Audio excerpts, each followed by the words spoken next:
I woke to the smell of coffee and my son's laughter, but on the table lay an envelope. Inside, photos of my wife with another man, messages I wasn't meant to see. My whole life, my family, shattered silently before my eyes. That morning I realized nothing I knew was real, and what I did next would change everything. It was 2018. I lived in Chicago, Illinois, on the top floor of an old brick building overlooking the Chicago River. The apartment was quiet in the early morning, the soft hum of the city below barely audible through the thick windows. Lauren, my wife, was 32, and our son Sam was 5. That morning began like any other, with the mechanical gurgle of the coffee machine and the familiar scent of roasted beans filling the kitchen. I moved through the small space almost automatically, the routine comforting in its ordinariness, until my eyes fell on a small envelope on the table. It was unsigned, the paper slightly crumpled at the edges as if it had been handled and discarded before being placed there. I picked it up and unfolded the contents. Inside were photographs taken from Lauren's phone, intimate snapshots of moments I had never witnessed, paired with message threads that revealed her communication with another man. Each image was a carefully frozen fragment of betrayal, each text a silent proof of a life she had kept secret. The reality I had known, the laughter in the kitchen, the small arguments over trivialities, the quiet nights with Sam asleep in the next room, felt suddenly unreal, as if I had been living in a fragile mirage. I scrutinized every photograph, noting the lighting, the angles, the positions of hands and faces. I read every message slowly, recording the order, the times, the choice of words, details that spoke of intimacy I had never shared. The mundane habits of our life, the rhythms I thought I understood, now appeared as gaps in knowledge, spaces where deception had quietly grown. My chest tightened, a pressure that seemed to compress every thought, yet my mind insisted on cataloging, analyzing, understanding. I traced patterns in the messages, the frequency, the timing, the moments when she was careful to avoid being noticed. I realized then that the world I had inhabited with them no longer existed. The home, the routines, the laughter, they were all constructs, delicate illusions that crumbled under the weight of this undeniable truth. I felt a cold clarity settle in my chest, a presence more chilling than anger or grief. It was the weight of reality, impartial and inescapable. I could not ignore it. I could not pretend it was a mistake or a misunderstanding. The morning stretched on with an almost oppressive stillness. Sam's footsteps padded softly across the wooden floor, his small voice calling for cereal. Lauren moved about the apartment as usual, unaware that the foundation of our life had shifted beneath her. I watched them both, noting details I had never paid attention to before. The way she arranged his clothes, the tilt of his head as he poured milk into the bowl. Each observation was a reminder of what had been lost and what had been irreversibly altered. By mid-morning, I had gone through the envelope 3 times, documenting, memorizing, attempting to reconcile the images with the person I had thought I knew. My heart throbbed with the sting of betrayal, but my thoughts remained methodical. There was a rhythm to this painful clarity, a pattern to the devastation. I understood that from this moment onward, nothing could be the same. The family I had believed in, the life I had carefully built, had fractured in a single act revealed by a few pieces of paper. I carried that weight quietly, knowing it would shape every decision, every observation, every step that followed. The truth had arrived silently, but it was absolute. I felt it as a presence in the room, pressing against me, insistent and undeniable. The illusions of love, trust, and safety were gone. In their place was an exacting awareness, a cold and meticulous comprehension of what had been hidden. It was the first day I truly understood that nothing I had assumed about my life was certain, and that from now on, every moment would require vigilance, calculation, and a resolve I had never needed before. The days that followed unfolded with a relentless, almost mechanical precision. I observed Lauren constantly, tracing her movements through the apartment as though the walls themselves recorded her actions. Her morning routines, stretching in the kitchen, pouring coffee, checking the phone before even brushing her hair, became subjects of careful study. I memorized each gesture, the tilt of her head, the way her fingers lingered on the screen, the subtle shifts in expression that accompanied every notification. I cataloged everything silently, as if keeping an invisible journal, storing patterns of behavior that had previously gone unnoticed. Sam remained oblivious. He played on the living room carpet, lining up his small cars in streets only he could navigate, laughing at imaginary accidents and victories. His innocence contrasted sharply with the dissonance that filled the apartment. Every smile, every moment of childhood freedom, was now filtered through my awareness of deception. I found myself measuring time in dual realities. One where the boy played safely in our home, and another where his mother's duplicity cast shadows over the space we all shared. I began to see proof beyond photographs and messages. Documents, bills, emails, subtle transactions. Any trace that could confirm the hidden patterns I suspected. I tracked her routines with meticulous attention. The times she left the apartment, the duration of her absences, the precise sequence of interactions with digital devices. I noted every email timestamp, every banking notification, every anomaly in daily schedules. Each record became a piece of a larger, grim mosaic. The act of gathering evidence was both painful and clarifying. Pain arose from the realization that intimacy had been replaced with secrecy. Clarity emerged from the methodical assembly of indisputable facts. Objects in the apartment began to shift in meaning. Coffee mugs were no longer simple vessels, but markers of her presence and absence. Books on the shelf, once familiar, became silent witnesses to her hidden life. Sam's toys, innocent and unassuming, took on an unexpected significance, indicating routines and spaces where duplicity might have lingered unnoticed. The ordinary environment was transformed. Every item carried the potential to betray or confirm. I cataloged their positions, noting slight displacements, the way certain objects aligned with her movements, the small deviations from patterns I had memorized. Sleep became fragmented. My nights were spent reviewing images and records, replaying observed actions, reconstructing conversations from memory, and layering them against the proof I had gathered. The apartment felt simultaneously familiar and alien, a stage where normal life continued, but the truth exerted its invisible pressure. I moved through rooms with heightened attention, listening for the quietest sounds, noting changes in light as the sun shifted across the city, aware that every detail could reveal an unseen moment of truth. Emotion and calculation coexisted in uneasy tension. The ache of betrayal pressed at my chest, yet the mind required system, order, and clarity. I understood that coexistence under false pretenses was impossible.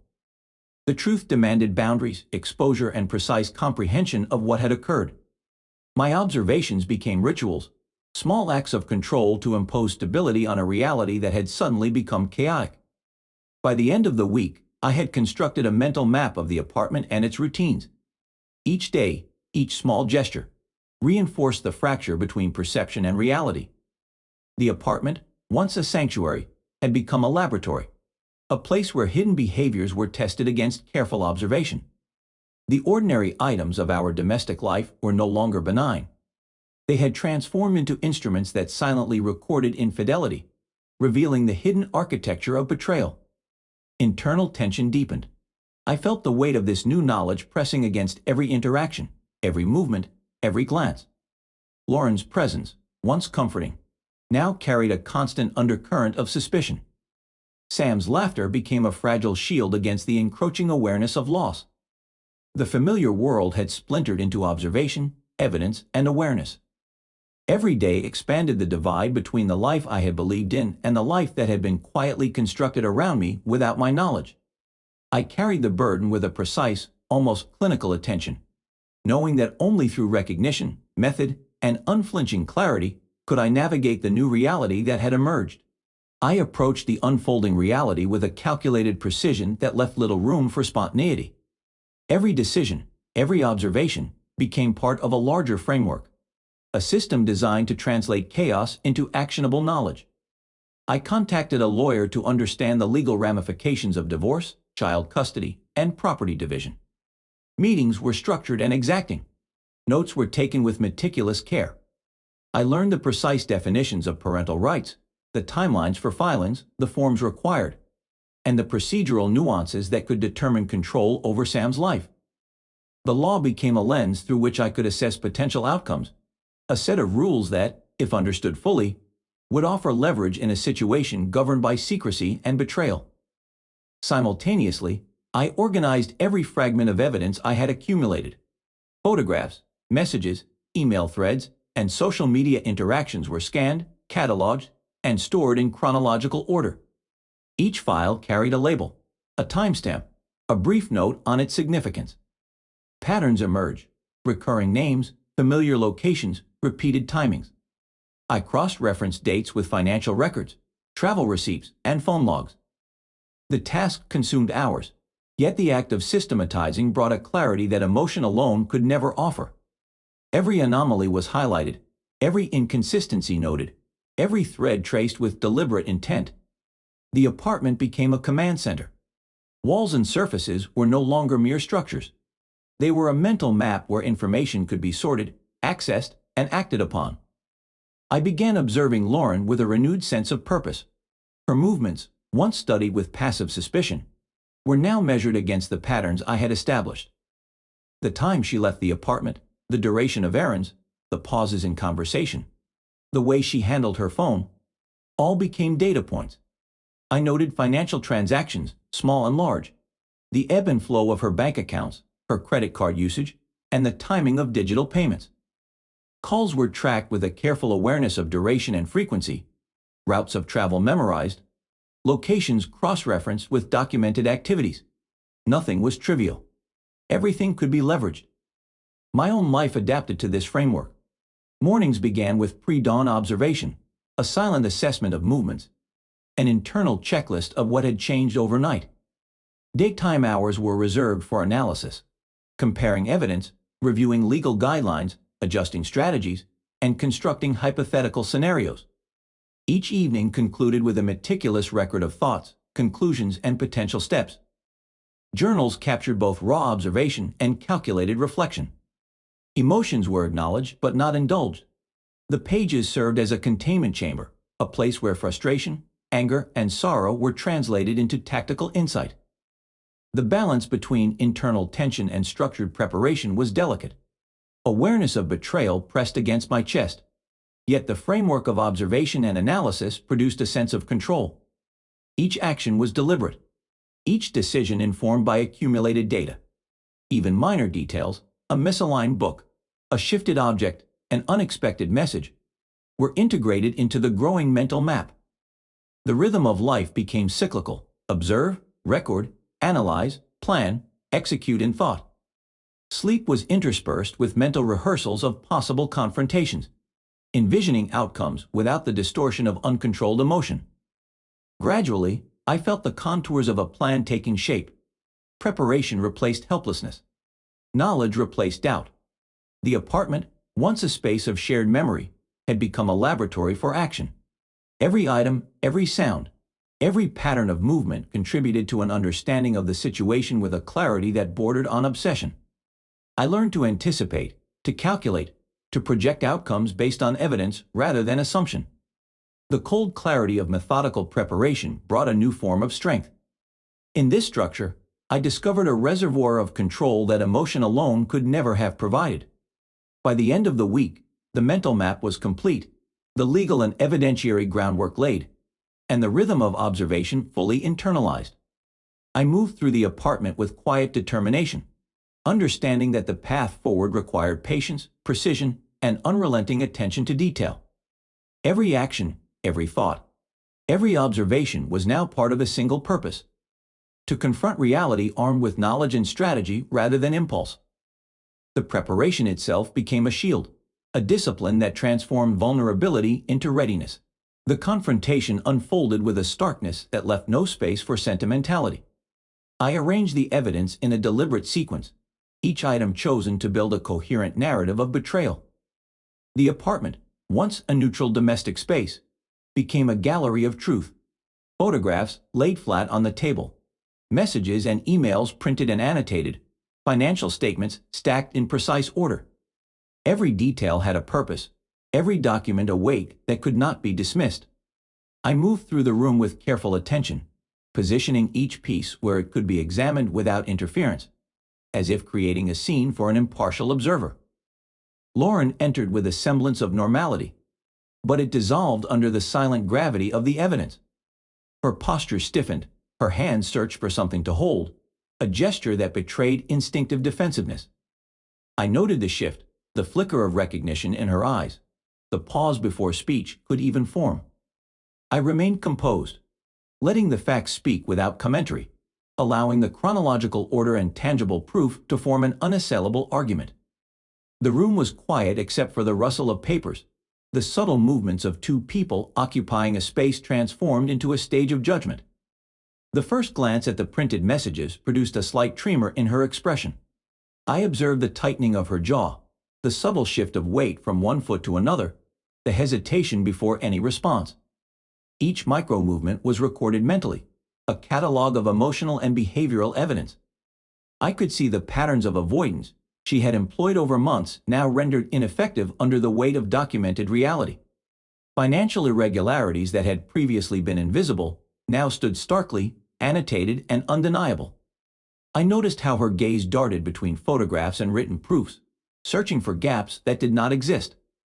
At the office of the attorney, the environment added another layer of formal gravity. The sterile, neutral space stripped any remaining veneer of personal comfort. Evidence was displayed in folders, charts, and spreadsheets. I observed Lauren in this new environment with the same meticulous attention, noting how proximity to authority, the presence of professional witnesses, and the official structure affected her posture, speech attempts, and facial micro-expressions. Every excuse, every attempt at rationalization, was met with the quiet certainty of documentation. I felt the subtle reinforcement of control that came from preparation, the sense that nothing could be hidden, nothing could be reinterpreted beyond the evidence itself. I remained detached, a quiet observer of the interaction, aware of the stakes and the moral clarity required.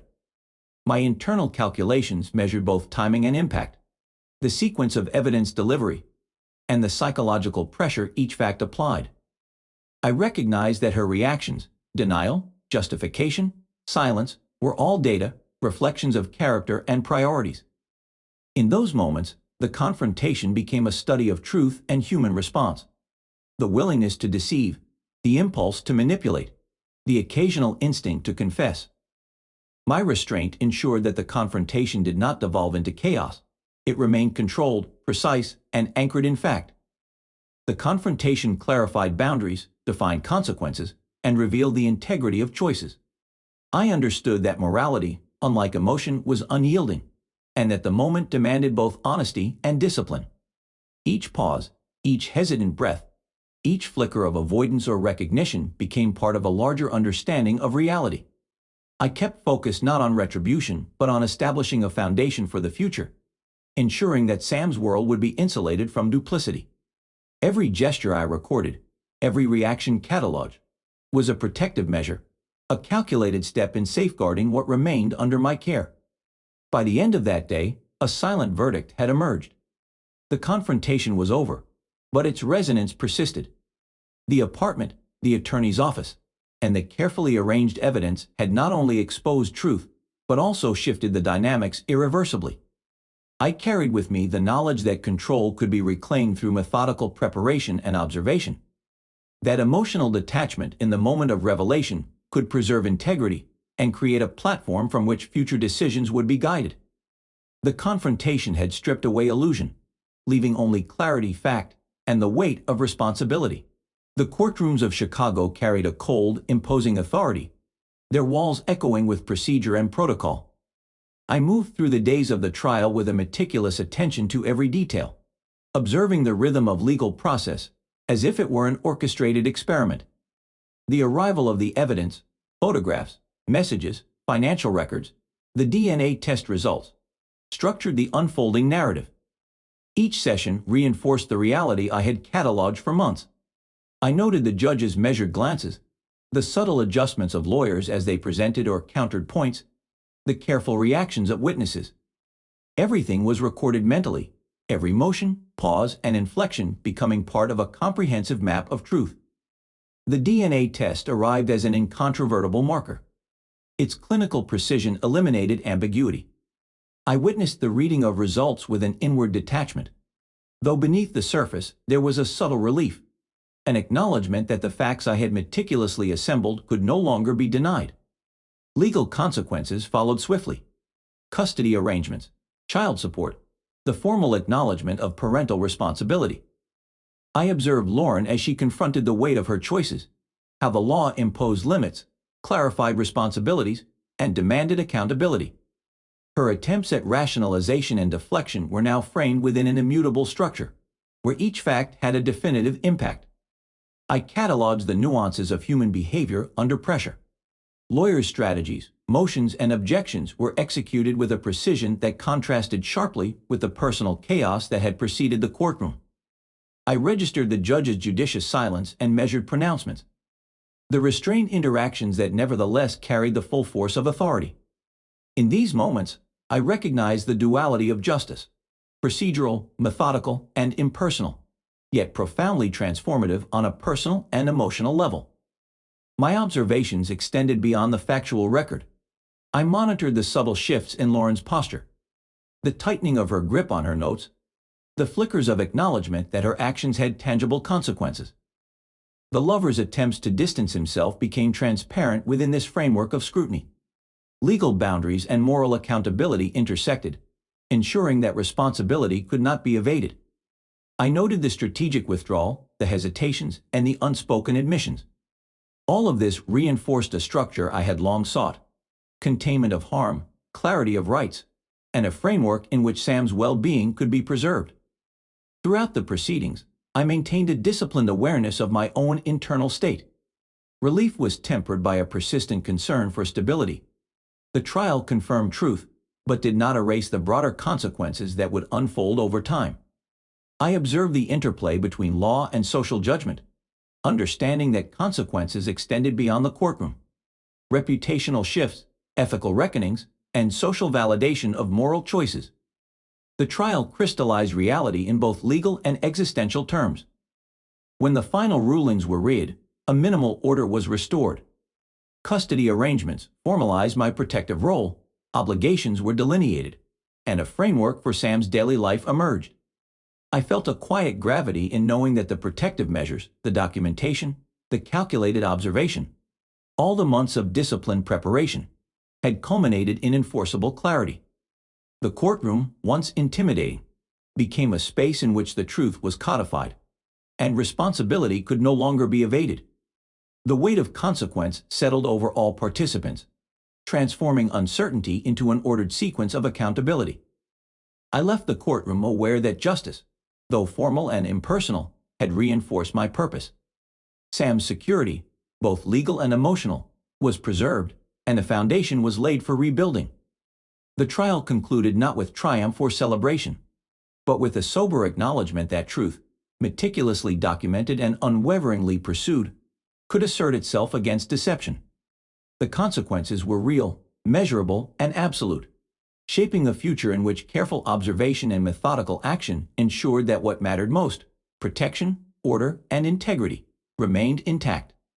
After the trial, life settled into a disciplined rhythm that felt unfamiliar and deliberate. Mornings began with structured routines: preparing breakfast, walking Sam to school, noting small gestures of curiosity or delight along the route. I observed him with precise attention, cataloging moments of laughter, discovery, and trust. Each detail of his behavior became a measure of stability and a barometer of recovery. The past, though irrevocable, no longer dictated the pace of my days. I focused on building a present grounded in honesty and care, where every action reinforced the protective boundaries I had established. Interactions with Lauren were strictly measured. I maintained emotional and physical distance, regulating communication to what was necessary for Sam's well-being. Her presence, once pervasive and destabilizing, became a defined variable in the equation of daily life. I monitored her involvement, noting deviations, adherence to agreements, and the limits of her influence. The structure I imposed was not punitive but defensive, ensuring that the child's environment remained consistent, safe, and predictable. Evenings followed a similar pattern: homework, reading, shared meals. I recorded subtle shifts in Sam's demeanor, the way he approached tasks, responded to guidance, or expressed opinions. Observation became a tool for both reassurance and planning. Each day reinforced the contours of the new order, where honesty, accountability, and care form the foundation of routine. I measured progress not in grand gestures, but in the accumulation of small, consistent actions that reflected mutual respect and stability. The psychological weight of past betrayals gradually dissipated under the constant rhythm of disciplined care. My own responses were deliberate, stripped of reflexive anger or lingering doubt. Each decision, how to speak, when to act, how to maintain boundaries, was informed by months of meticulous preparation and observation. I understood that the new life I was building required vigilance, but also clarity, a separation of essential truth from extraneous distraction. As weeks turned into months, the home reflected a sense of order. The apartment, once a stage of concealed chaos, became a space of predictable routine. Personal items, schedules, and rituals were imbued with purpose. Sam's laughter and engagement became markers of restoration, indicators that the corrective measures had taken root. I felt the subtle satisfaction of control, not over others, but over the environment and the conditions necessary for his security. Time did not erase memory, but it allowed for a stable equilibrium. Social interactions, public life, and private routines were carefully calibrated to sustain the protective structure. Each day concluded with reflection, noting progress, and adjusting strategies to maintain emotional and physical safety. The future was no longer a source of anxiety, but a series of measured possibilities, contingent on observation, preparation, and fidelity to truth. The story, though scarred by betrayal, found its resolution in the disciplined restoration of daily life. Truth had been asserted, responsibility had been codified, and the child's welfare became the central axis around which all decisions revolved. I recognized that morality, order, and care could coexist in a life rebuilt from observation and deliberate action. The end of this chapter was quiet but firm, the past acknowledged, the present secured, and the future carefully structured, shielded from the chaos that had once threatened it.